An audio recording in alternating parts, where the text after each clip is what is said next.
على النور المبين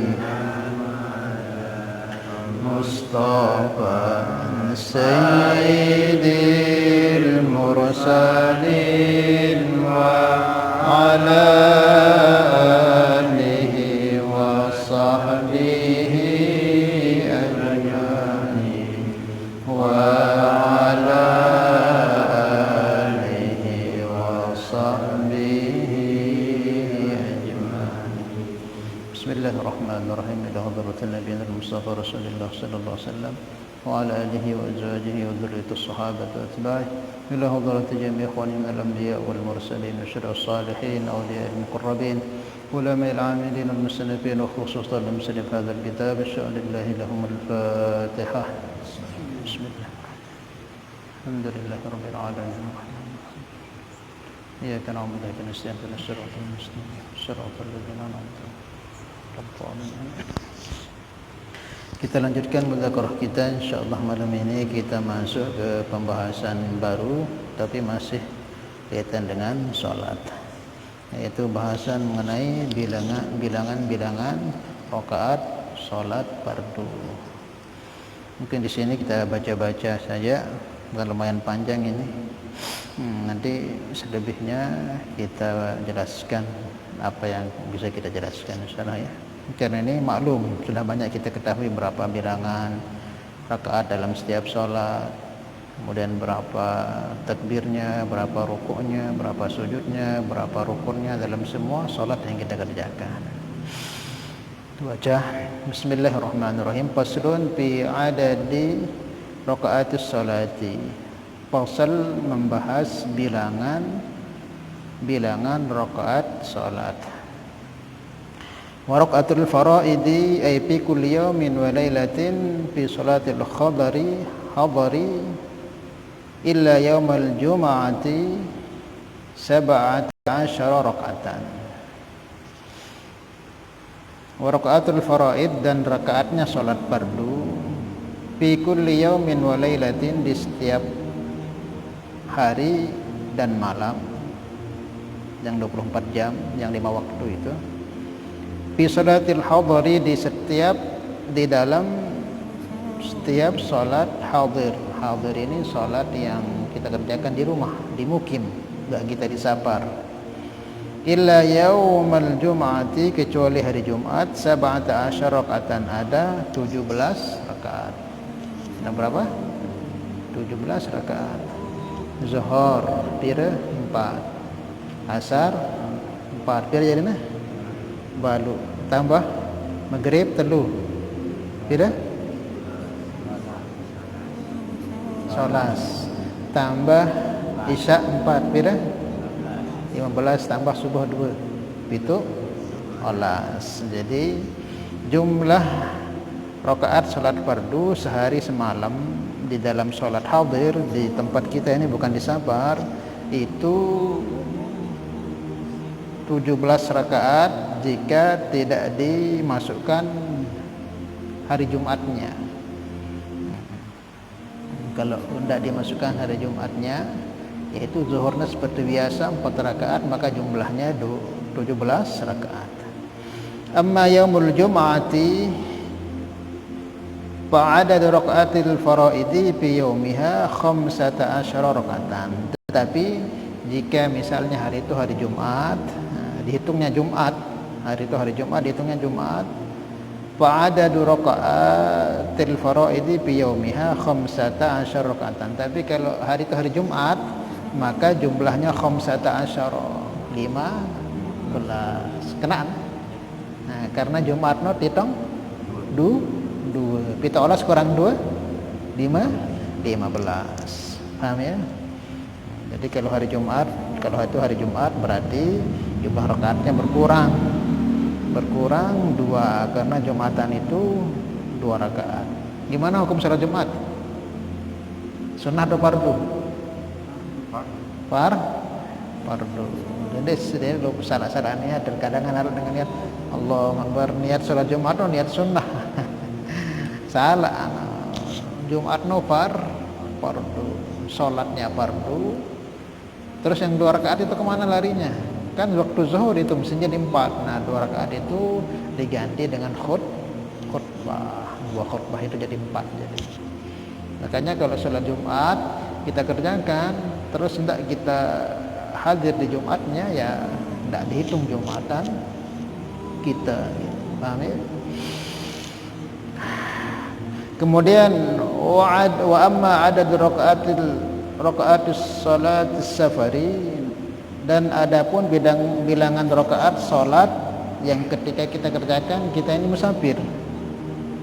Fi kulli yaumin, di setiap harinya, lil qasiri, bagi orang yang mengqasar, fa 11 rakaatan, jumlahnya ada 11 rakaat. Kalau kita safar, kita ini mungkin ke Jawa, atau mungkin kita umroh haji, atau kita mungkin safar ke Turki atau kemana gitu, yang jaraknya itu diperbolehkan jamak qasar, maka jumlah rakaatnya setiap harinya itu menjadi fa 11 rakaatan, ada 11 rakaat. Wa amma adad rakaat salatis safari bi kulli yaumin lil qasiri fa 11 rakaatan. Bagi yang musafir, yang tidak mukim, yang di perjalanan, maka jumlah salat yang dia kerjakan setiap hari itu berapa? 11 rakaat. Salat apa saja yang boleh kita qasar itu? Qasar itu salat yang boleh kita ringkas, yang biasanya 4 jadi 2. Berarti berapa rakaat salat itu? 3. Salat zuhur, asar, kanca, isya, maghrib dan kanggo. Maghrib dan kanggo terkosor. Jadi sekik dong jari. Di jamak boleh. Jadi yang boleh dikosor itu cuma 3 salat. Zuhur jadi 2, asar jadi 2, isya jadi 2. Lamun subuh kanca maghrib tidak bau, harus sempurna di safar atau di mukim, di tempat kita ini tetap dikerjakan isya subuh 2, maghrib telu. Paham ya? Nah kalau kita hitung jadinya berapa? Zuhur 2, asar 2, maghrib telu. Pira jadinya? Zuhur 2, asar 2, maghrib telu gitu. Malik isya 2, siwa tambah subuh 2. Sholat. Nah, kita sebutkan di sini wa amma adad rakaatis salatis safari fi kulli yaumin, adapun bilangan salat fardu ketika safar setiap hari itu lil qasiri, bagi yang mau qasar ringkas salatnya, fa 11, maka itu 11 rakaat. Paham ya? Kalau jamak sama syaratnya, perjalanannya harus lebih dari 80 km, dan perjalanannya perjalanan mubah, tidak boleh perjalanan haram. Kalau orang perjalanannya untuk mencuri atau merampok atau jalan maksiat, mungkin berniaga yang tidak benar atau bebegal, maka tidak dibenarkan dia untuk qasar dan juga untuk menjamak. Kalau jamak yang boleh dijamak itu zuhur sama asar sama maghrib sama isya. Yang enggak boleh dijamak salat subuh. Subuh ini enggak boleh dijamak, harus wajib berhenti itu. Nah, harus istirahat. Nah, maka sebelum kita safar itu harus kita sudah ngomong sama sopirnya. Misal kita berangkat nih jam 12 malam, kiraan sampai sana itu jam 9 pagi gitu. Maka sopir harus kita ingatkan, dia harus berhenti di waktu subuh sholat, karena subuh ini nggak bisa dijamak dia dengan zuhur, nggak bisa. Nah, harus, dan waktunya sedikit, nah, maka harus berhenti, tidak boleh dijamak.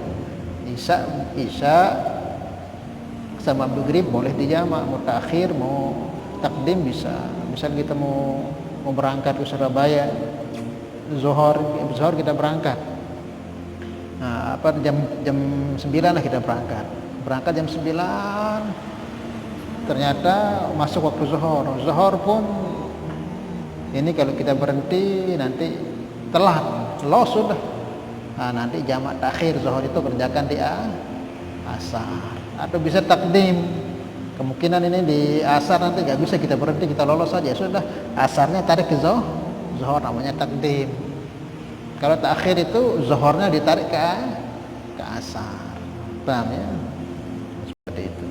Jadi yang tidak boleh dikosor itu sholat maghrib nggak boleh digabung jadi satu atau jadi dua, nggak bisa.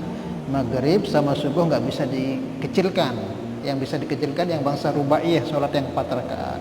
Dan yang bisa dijamak semua kecuali sholat subuh, nggak boleh sholat subuh dijamak. Nah, harus turun dari kendaraan itu, kerjakan sholat subuh, berangkat lagi. Paham ya? Nggak boleh, harus kita paksa itu sopirnya itu, ini udah mau tengah hari, ini udah mau terbit matahari, harus diam sopirnya itu. Makanya janjian caranya supaya tidak kelewat gitu. Wa qauluhu, dan perkataannya musannaf fiha di dalam 17 rakaat salat fardu itu, arba'un wa thalathuna tasbihatan. Nah, di 17 rakaat salat mau dari zuhur sampai subuh itu kalau dihitung semua jumlah tasbihnya itu arba'un wa thalathuna, 34 tasbih. Tasbih itu kapan kita baca? Ketika ruku' dan sujud. Subhana rabbiyal a'la, subhana rabbil azim. Nah itu kalau kita hitung semuanya di semua salat yang 17 itu, kalau di total semua jumlah tasbih yang kita baca itu berapa jadinya? 34 tasbih. Ada yang pernah hitung? Itu hitung lah. Nah, kemudian warbaun wa tis'una takbiratan. Kemudian dari 17 rakaat dari zuhur sampai subuh itu kalau dihitung berapa kali kita baca Allahu Akbar takbir itu, maka kalau dihitung semuanya menjadi 94 takbir. Takbir pertama, takbir mau ruku, takbir bangkit dari ruku, takbir untuk sujud, bangkit dari sujud. Kalau dihitung semua yang 17 rakaat dari subuh sampai zuhur itu dihitung semua tanpa tertinggal, maka itu jumlahnya adalah 9, arba'un wa tis'una takbiratan, ada 94 takbir. Ada yang pernah hitung? Baik itu yang takbir yang fardu atau yang sunnah. Kemudian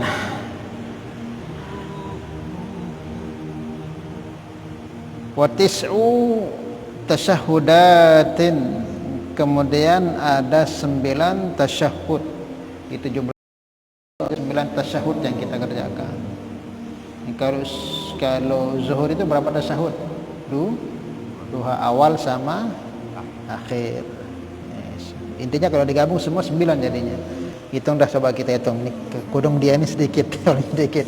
Kalau zuhur berapa? 2. Asar 2. Maghrib 2 juga. Maghrib 2. Berapa sudah? 6. Terus isya 2 berapa? 8. Subuh? Subuh?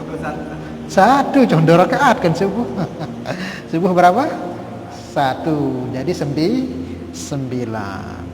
Maghrib itu 2 karena walaupun 3 rakaat tapi 2 tasyahudnya kan, awal sama akhir. Yang nggak ada tasyahud akhirnya, awalnya itu ya salat subuh. Makanya 2, 1. Jadi semua jumlah tasyahud di 17 rakaat salat itu ada atau 5 waktu salat itu ada 9. Wa tis'una tasyahudatin, ada 9 tasyahud.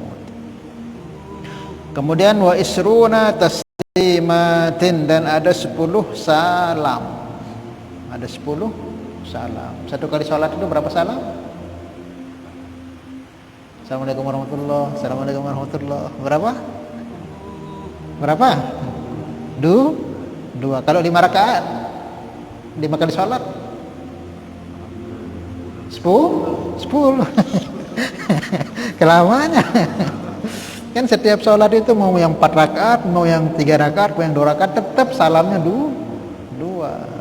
Kan disebutkan wa isruna taslimatin, ada 10 salam. Zuhur 2 kiri kanan, asar 2 kiri kanan, maghrib 2 kiri kanan, isya subuh tetap 2 kiri kanan. Kalau itu semua jumlahnya 10. Wa mi'atun wa thalathuna wa khamsuna. Oh, yang di atas tadi salah, bukan tasbihatan tapi sajdatan. Ini yang tasbihatan, keliru. Nah, yang paling awal tadi itu fiha arba'un wa thalathuna sajdatan, bukan tasbihatan yang atas. Nah, Nah, yang paling atas tadi itu dari 17 rakaat atau 5 waktu itu salat fardu itu ada 34 sujud. Sujudnya, sujud berapa kali kita sujud itu? Tuh kalau satu kali salat itu satu rakaat itu berapa sujud? Satu rakaat. Dua. Kalau 4 rakaat 8. Nah, yang 4 rakaat ini 3. 8 kali 3 berapa? Berapa aja? 8 kali 3. Hah? 24 tambah maghrib. Maghrib itu 6. Berapa aja deh? 30 tambah subuh 4. Berapa? 34, maka pihak arbaun wa thalathuna sajdatan, ada 34 sujud. Kena kan? Nah, itu. Kemudian wa mi'atun wa thalathuna wa khamsuna tasbihatan. Nah, ini baru tasbihnya subhana rabbihil azim itu ada 153 tasbih. Subhana rabbiyal a'la, subhana azim itu 3 kali hitung semua nanti totalnya 153. Wa jumlatu arkani fis shalah, dan jumlah rukun di dalam salat mi'atun wa sittuna wa isruna ruknan. Ada 120 mi'atun 126 rukun. Nah, jadi kita kumpulkan rukun salat itu di ke 5 jumlah salat fardu itu, kalau digabungkan semua jenis rukunnya itu, maka nanti rukun itu jumlahnya semuanya 126 rukun. Fi subhi 30, di salat subuh itu ada 30 rukun. Fil maghribi, dan di maghrib ada isna wa arba'una, ada 42 rukun. Wa fi rubaiyati dan salat yang bangsanya 4 rakaat maghrib, zuhur, asar sama isya itu arba'atu wa khamsuna ruknan, ada 54 rukun. Jadi kalau kita total yang 17 rakaat itu rukunnya itu ada berapa? Ada 126. Diperincikan fi subhi 30. Di subuh itu ada 30 rukun salat. Kemudian yang di maghrib isna wa arba'una ruknan fil maghrib, kemudian ada 42 rukun di maghrib. Wa fi rubaiyah, dan di salat yang 4 rakaat zuhur, asar, isya arba'atun wa khamsuna, ada 54 rukun. Paham ya? Itu hitung kan? Itulah rukun-rukun yang ada di dalam salat. Kemudian yang akhir ini ila akhirih zahirun ghaniyun an syarhi. Ya, itu diantara bilangan rakaat yang perlu kita ketahui. Ulas sampai situ saja. Paham ya? Jadi perlu juga kita ketahui berapa sih dalam rakaat ini kita baca takbirnya berapa, rukunya berapa, tasbihnya berapa gitu, takbirnya berapa gitu, tasyahudnya berapa, salamnya berapa. Itu perlu juga kita ketahui. Karena ini penting, ini urusannya dengan sholat, maka mesti kita harus tahu detail-detailnya. Urusan-urusan dunia saja ini ya penting juga urusan dunia, tapi kan sepenting-pentingnya urusan dunia itu akan sirna kan, akan kita tinggalkan. Apapun itu yang kita anggap penting dunia ini tidak akan lama bersama kita. Ima dia hilang duluan atau kita yang hilang duluan. Nah, tapi masya Allah sampai detail-detailnya kadang kita pelajari itu urusan dunia. Tapi urusan sholat ni sak selamatan itu di akhirat sak dia ketok biru akhiran denar akhiran no lagu itu habis hitung detail-detailnya. Bahkan para ulama itu detail sekali, bukan hanya ini, sampai macam-macamnya itu dihitung dalam sholat. Karena mereka anggap sholat ini ya tidak ada yang paling penting di dunia ini kecuali urusan sholat. Maka rugi orang kok bekerja cari dunia yang akan sirna ini sampai meninggalkan suatu betul-betul rugi. Walaupun mau harta benda sebeli dunia ini lagu sakit doan sempat sholat dan tinggalkan gara-gara wah narak kena harta benda no. Kalau sampai sholat dia tinggalkan, karena sholat ini ibarat jantung le awak. Nah, ibarat jantung. Dengan seberapapun sehat awaknya, keker badan lagu jantungnya tidak berfungsi. Ini tidak hidup. Hah? Seger sehat, seger tiba-tiba jantungnya stop, tidak bergerak. Ini tidak hidup. Bangke lah, terang, out, mati kan. Dah kan masih kotor. Begitu tak sholat ini dalam rohaniah diri kita. Kalau sholat sudah kita tinggalkan, dia nara hubungan tuh kan Allah Taala. Yang menaruh hubungan dekat Allah Ta'ala percuma hidup. Kenapa? Karena itu hidup di dunia ni, itu hidup di bumi Allah, tebang rezeki dari Allah, hirup udaranya Allah, makan dari Allah semua. Kok sampai enggak kita sholat itu? Karena sibuk cari sesuatu yang sudah diatur oleh Allah. Ya, maka orang kok seperti itu bahaya.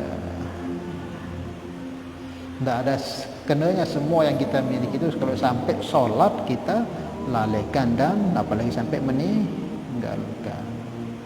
Tidak apa-apa semuanya boleh hilang tapi sholat jangan. Salah ya? Nah, perhatikan sholat diri kita, sholat anak-anak kita. Jangan sampai karena urusan dunia ini yang pasti kita akan tinggalkan dia sampai sholat kita ini terbengkalai. Selalu sholat saya tertinggal, ini yang kita kerjakan, kita ketinggalan, kemudian kita kodok dia telat lalu begawian mungkin telat lalu sampai maghrib pas kodok selepas isya ini tahu deh pira abad dan kadang di neraka no? Berapa kalau di hadis itu berapa orang yang meninggalkan satu sholat tetapi nggak ditinggalkan terus yang tapi di kodoknya akan disiksa di neraka itu ban satu hukum. Ini mau negawe ini lagu kodok. Ya kelolosan mungkin mah begawean sampai par jam 6 mandi di rumah terus mengini di rumah baras sekalian kodok. Habis maghrib pasar. Nah, ini kan sentinggalan lagi kodok. Saat ini tersiksa satu hukum di neraka. Satu hukum berapa? Satu hukum itu 80 tahun. Hitungan di dunia 80 tapi dihitung di akhirat sejauh di dunia di akhirat 1000 wa inna yauman inda rabbika ka alfi sanatin mimma ta'udun sejauh itu di dunia di akhirat 1000 tahun kali wahnu pieu bukan 400.000 8 juta 8.000 hitungan Sayyidina Ali itu banyak sudah itu nggak bisa dihitung sehari aja itu sehari di dunia di akhirat 1000 tahun nggak itu intinya pira abad tahun juga no sholat sebau malik terkodok bagaimana yang tidak dikodok itu hilang jelas kan dia kodok tidak tahu makanya walaupun sebenarnya terberdoa apa-apa ni karena usaha itu sungguh-sungguh terberdoa dunia ni TP lagu sakit sebabnya arak sholat ketinggalan apa kenana dan nikmatimu temu nikmati no habis mati terkeramak di neraka selama-lama sampai piran jaga walaupun ya orang iman akan masuk lagu pira abad tahun ni jangan siksa lagi nah makanya jangan sampai ya hidup ajal juga kita enggak tahu makanya jangan sampai kita lalaikan sholat ya arahkan ke anak-anak kita teman-teman kita kalau kita kerja ingatkan teman-teman kita yang kerja itu yang penting kita ingatkan dia ayo sholat dulu sudahan waktunya begitu serah urusan dia mau tidak mau urusan dia yang penting sudah kita ingatkan dia penting urusan sholat penting Nabi sabdakan al-farqu bainal abdi wal kufri tarkus sholat pembeda antara orang dengan kekafiran ini sholat sudah lamun dia sembahyang wah apa bedanya kerja dengan kafir wah dihitung dia secara maknawi kafir sudah walaupun sebagian ulama katakan kalau dia meninggalkan karena mengingkari maka dia sembahyang wah dia wajib sembahyang no kafir aku lamun meninggalkan dengan malas tapi hadis Nabi ini dia disebutkan malas atau tidak yang penting dia tinggalkan sembahyang dianggapnya kafir sudah walaupun ada ulama katakan yang meninggalkan karena menganggapnya tidak fardu tapi meninggalkan sudah dia jadi tersiksa nah intinya dia tidak sampai tertinggalkan sembahyang sesibuk apapun kerjaan saya ini Ustaz gimana nih ini kerja tidak ada waktu sholatnya gimana pindah kalau dia yakin sambil rezeki Allah Ta'ala pindah. Oh, benar. Kamu kira rezekimu dari situ? Karena yakinmu salah, kamu anggap dia yang akan berzeki, ya dari situ. Sholatmu terbengkalai, pun juga kamu akan berhasil di situ. Pindah sudah. Bilang sama bosnya itu, hei, den sida aku kayak rezeki Allah sampai aku. Namun ada aku sholat, ngapain aku gawan itu? Jalan rezeki itu Allah itu luas. Dan sampai kan aturan-aturan pekerjaan kita ini sampai sore kita tinggalkan. Pokoknya kena nah temu kayak bergumpal-gumpal lagu sampai sholat tertinggalkan kan. Ada sengsara selama-lama. Dan rezeki yang temu onde aja pasti berkah. Karena itu petak rezeki lagu lupa ada siapa perbeng pemberi rezeki Allah Ta'ala. Ini enggak remeh. Tapi aku Ustaz ya tetap doa masih jalan usahaku odeman. Allah itu gak akan biarkan kamu kok mau meninggalkan perintah yang terbesar, kamu akan dibiarkan. Nah, belum waktunya. Allah kasih kamu waktu, kesempatan, jodoh. Nanti kalau sudah waktunya, gampang cara Allah itu. Ima kamu dibangkrutkan, ima kamu dijadikan seteruk, ima anakmu bermasalah, istrimu bermasalah, semua. Allah punya jalan banyak untuk hancurkan itu. Kadang anggap remeh, walaupun kan dek kuas yang tetap dalam dek eman. Dek eman. Allah itu mengatakan, ya Allah itu tidak pernah lupa. Wa ma rabbuka bighafirin amma ya'malu zalimun. Allah tidak pernah lupa terhadap apa yang dibuat oleh orang-orang zalim, dan tidak ada kezaliman yang besar melebihi orang meninggalkan salat. Jangan anggap sepele remeh gitu, belum waktunya. Pokok dengan meninggalkan sembahyang ini jah dunia akhirat tidak berkah. Jangan masalah doan hidup nuh. Masalah sedikit selesai no. Sampai nak selesai sampai kapan? Dia selesai wah. Di akhirat jangan tambah parah. Kecuali tabang taufik dia sempat tobat, kodok sembahyang na baru. Namun jangan sengsara di dunia ni. Gersang ibarat jantung. Orang kok jantungnya bermasalah ya sudah. Jantungnya ngos-ngosan sudah. Dan begitu juga ini roh kita ni kok enggak dianukan konekkan dengan sholat, ya gersang hidup kan. Gersang. Sehingga semua enggak semangat. Tapi dengan kafir-kafir tuh Ustaz dia sembahyang kan, sehat-sehat doang dan kafir. Ya dengan ini surga ni dunia ni dia terkesan dengan kafir ni sehat, dia seger bahan dia sembahyang di kanan Allah. Ya memang ya surga ni du. Kamu itu ni surga itu jemaah surga ni sak sungguhnya surga. Namun dengan kafir tebeng kenikmatan di dunia jadi surga ni lagu kadang susah dengan kafir no. Susah kadang. Susah nama. Arab miskin dengan kafir. Arab beranteman hidupnya, sengsara hidupnya Arab duit. Walaupun kejadian Allah Ta'ala dunia ini jadi surga. Lalu dia selapu dapat kenikmatan orang kafir. Arab sebagai susah-susah saya jelang sana juga duit. Walaupun Allah jadikan dunia ini seorang kafir, tapi enggak semuanya hidup nikmat orang kafir itu. Walaupun mereka punya harta juga banyak yang bunuh diri. Tapi surga yang sejati je mulai akhirat dengan susah wah. Surga semua akhirat. Jak senang tok wah. Dia narak susah itu. Jak terbajang-bajang diri, jak kuat-kuat diri, jak dia pokoknya dia narak. Mala ainin ra'at wala udhunun sami'at wa ma khatara ala qalbil masyar. Dia narak searan lelah, dia narak searan pokoknya dunia no di akhirat no cuma surga no tambah hari tambah nikmat sampai kapan enggak ada batas akhirnya. Kalau sebutkan dalam Al-Quran, waladaina mazid, di surga tempat kamu itu tambahan terus enggak ada berkurang. Dia narak nikmatmu ya pada marsa rubin dia narak ya hayatmu. Saat naga kan sejamaah lain nikmatnya, sejamaah lain terus sampai kamu dia selesai wah. Jangan nikmat tambah. Dalam dunia kan tengelor sepiring. Ya mai deh. Rombok 2 piring mai deh. 3 piring buta. Nah, dunia tu. Terbeda sini sakit, senang rombok 2 terlupa buta. Lama di surga cuma Allah. Tanggal lorno din besar wah. Besar. Di narak kotoran, di narak ambu-ambu lengi-lengi di surga. Terus kan tekanan dia semua jadi keringat dan keringatnya keluar jadi kasturi. Oh dia narak sia-sia Dek narak kotoran, dek narak ibadah itu no pokoknya iya dan hidup seneng tok di surga no. Dek narak ibadah dek narak bekeloran apa terus dek tebedoi anak di surga no. Anak tuh cukup di dunia nih. Kembali nih tebeng anak di surga. Repot. Dunia tebedoi anak repot di surga no narak dek narak anak. Ini anak di dunia nih. Karena orang enggak pikir kamu kan budaya anak kan parah urusan pokok hilang kesenangan pokok di surga ini ya seneng wah denara aran lelah no denara iya terbalas Allah Ta'ala dengan tadi dunia nih lelah tahan nafsu itu lelah tak perintah jamak tetap puasan di akhirat paham ya nah hah dek nara sembahyang doang dek nara gaya pengajian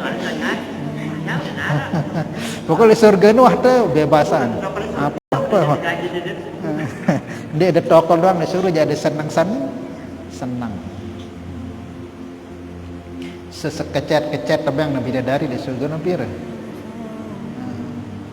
sepaling lemah imannya orang yang paling sedikit dari surga itu yang terakhir ini masuk surga wah tamu doang di surga dengan wah di neraka wah tangkat doang tinggal lihat doang masih terakhir dengan tamu surga ambil lewat neraka wah berabad-abad tahun tak angkat dia terbesok di Nahrul Hayat kemudian ketamak ini dengan set terakhir tamu surga ini habis itu tersegel enggak anak mari wah tamu surga wah dengar nah set terakhir tamu surga ini tamak ya pun tersegel ini set terakhirnya tebeng surga ini 10 kali dunia boleh 10 kali dunia boleh surga ini nah kita di dunia ini ada dengan berdua sikit dunia ini dia narak kan duit dengan apa ini dengan terakhir tamu surga ini 10 kali dunia beli surga Allahu Akbar berembes saat tamu surga tanpa hisap dia tahu ya itu ngambil beli surga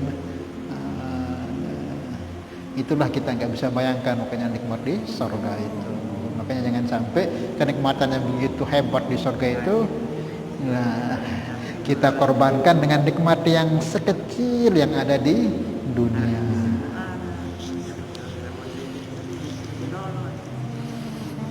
Salah ya?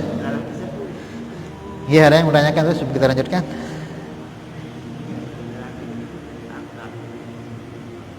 Ini itu aja pengajiannya ini bidangan rakaat saja. Jadi ya seperti itu kita usaha insyaallah ya. Apapun kejadian, keadaan jangan sampai tinggalkan sholat. Anak-anak kita juga. Pesan siapapun. Ada kita temu orang yang nakal, mungkin nakal dendik tinggal sembahyang. Senakal-nakal kamu dendik tinggal sembahyang. Kalau mau masih gawe sembahyang masih harapan udah tak menakal.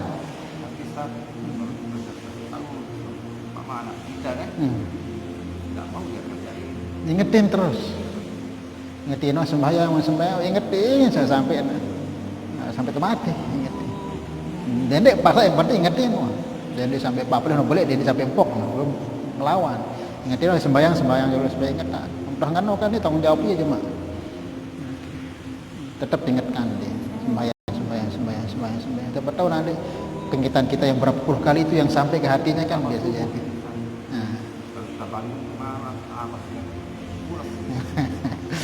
nah ya kita usaha makanya prakteknya gimana ya kita jadi orang tua kita ajarkan dulu dari kecil inilah kita biasakan dia mungkin kadang kita sudah telat memberitahunya udah beli ya pada hijrah itu senang pengajian senang ibu terarah ya maklum karena lain dia tahu perhatian anak-anak si kocek-kocek ini ya arahan dok mas di arahan dan senangan pengajian dan sebagainya supaya terbiasa tetap kita arahkan itu sampai kapan ya selagi kita masih mampu ingatkan paham ya kalau anak laki-laki itu sampai kapanpun tetapkan dia sampai mati tanggung jawab kita. Ke perempuan ya kalau sudah dia nikah itu sudah urusan suaminya masuk surganya itu perempuan kalau bersama itu urusan suami.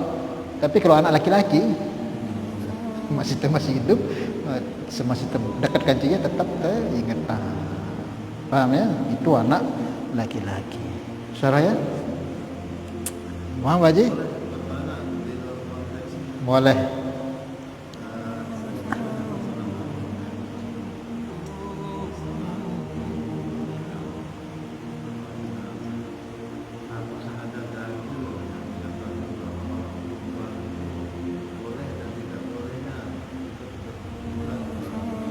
perempuan boleh nggak ikut ngelayat ke kuburan?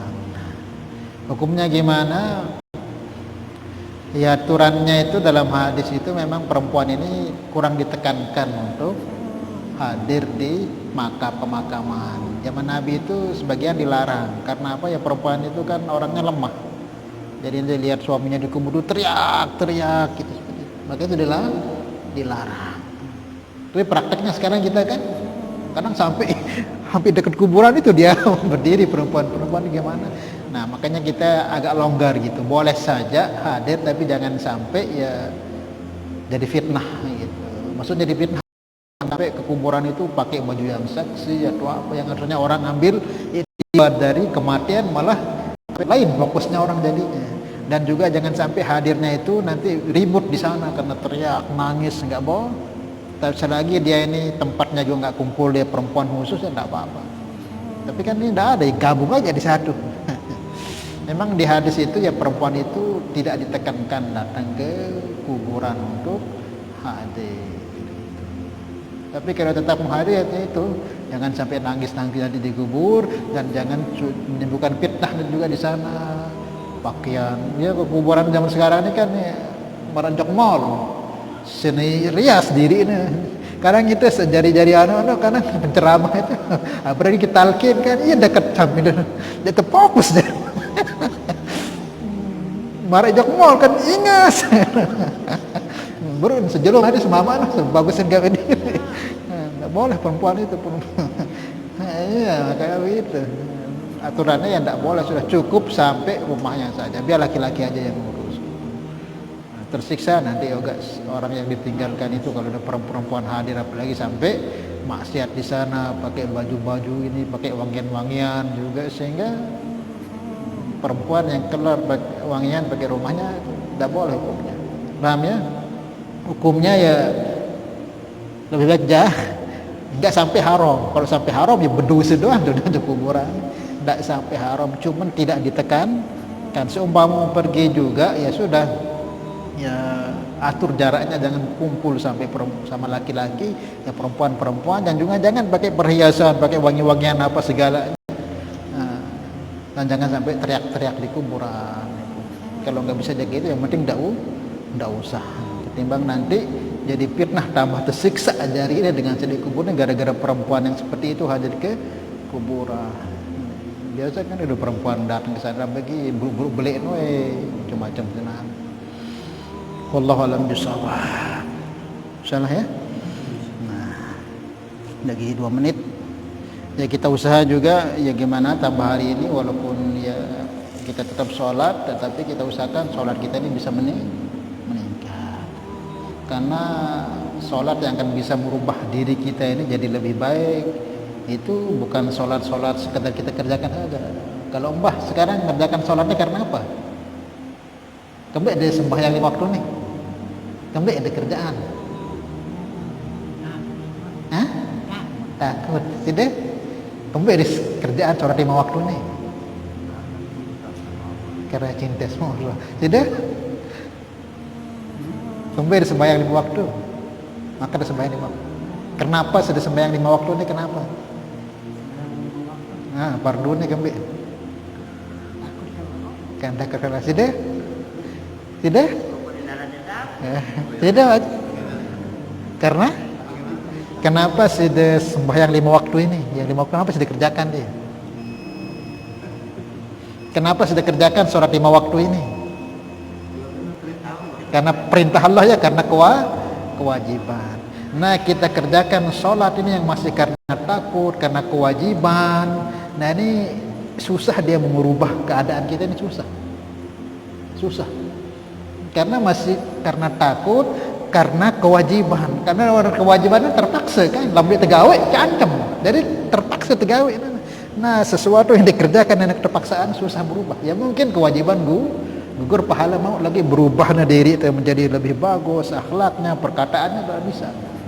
Kecuali orang yang menganggap sholat ini apa? Karena kebutuhan.